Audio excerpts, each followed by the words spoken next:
What's up, everybody? White Boy Lockdown Radio. I want to tell everybody about some of the strangest or the stranger gangs when I was inside DOC that I came across. The absolute top strangest gang by far, by any means. Number one, when I got to Holmes, the reception transition dorm is what they call it. I'm in there, first day or two. Got my shirt off, getting my bunk right, getting everything set up, all that good stuff. Black dude comes up to me. He's got cracker bolts on him, SS bolts. He's got swastikas all over him, and he's talking to me. And I'm looking at this dude like, what in the hell is going on here? He's introducing himself. He's saying he rides with us, this and that. You know, I was so stunned and like, what is going on right now? I just kind of blew the dude off, but I'm like, in my head, I'm like, man, what was that? Like, this dude literally has swastikas on him, and big old gorilla dude too. You know, come to find out, I get on the yard, do some talking. They call themselves nigga Nazis. Nigga Nazi is what they called themselves. I never forget. At that compound right there was two of them. They weren't making no noise. They didn't run nothing. It was just one of the strangest things I ever came across. And yeah, they were a gang. Really weird. Really, that was absolutely the weirdest thing I came across. The second weirdest thing, this is going to be a close tie because there's two that are neck to neck. Juggalos. Juggalos are like the ICP people. I don't know if they're fans or what's going on, but they're everywhere. Every prison you got, there's a couple of juggalos. Some of them fight. Most of them just chill, smoke Tucci, and hang out. But they're everywhere you go. They're not deep. Depends where you go. Sometimes there's 4 or 5 at this camp. Sometimes there's 12. Sometimes there's only 3. But no matter where you go, you're going to see these juggalos.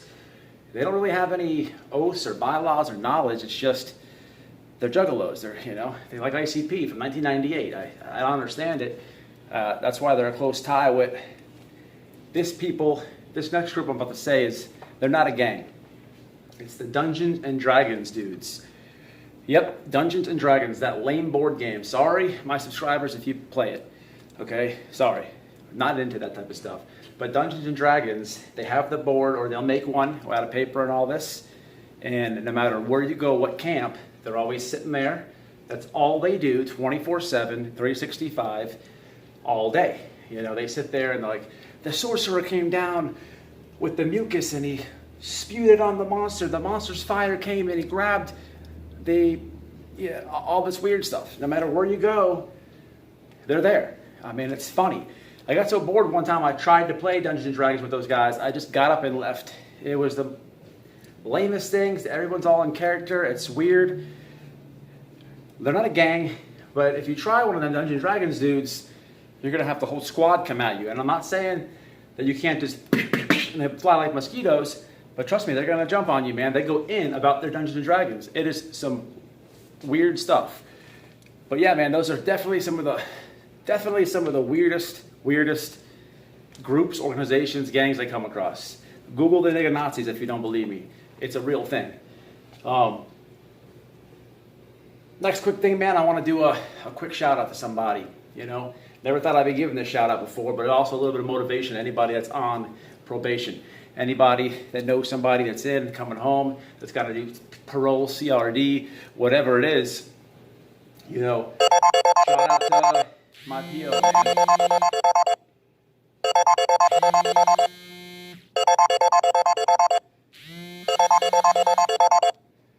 Shout out to my PO, man. How come I can't cancel this? Shout out to my PO. You know, I remember when I came home, I went to the PO's office and, you know, I was sketching nervous. I've never completed none of that stuff before. You know, it was an older black lady. She was Christian. She's like, honey, we gonna get through this. We gonna get through this. You gonna be all right. You gonna be all right. You know, she's my PO, so I don't know what it is, but damn sure we got through it. She'd tell me when she's coming over to my house. You know, she would tell me I'm about to piss in the cup. You know, real good Christian lady. She didn't like to see people in jail. She liked to see people move forward and progress. But man, big shout out to my probation officer, man. And if you're going through that struggle, it's not impossible. Everybody says, oh, vacation, probation, violation. Yeah, that's true. I understand that. But you can get through that. You can get over that. Without a doubt, you can do it. You know what I mean? Just focus, man. Pay your stuff, do your hours and all that. All right, it's White Boy Lockdown Radio. Just dropping a quick one. Get off that probation. Back to the stories in a little bit, guys.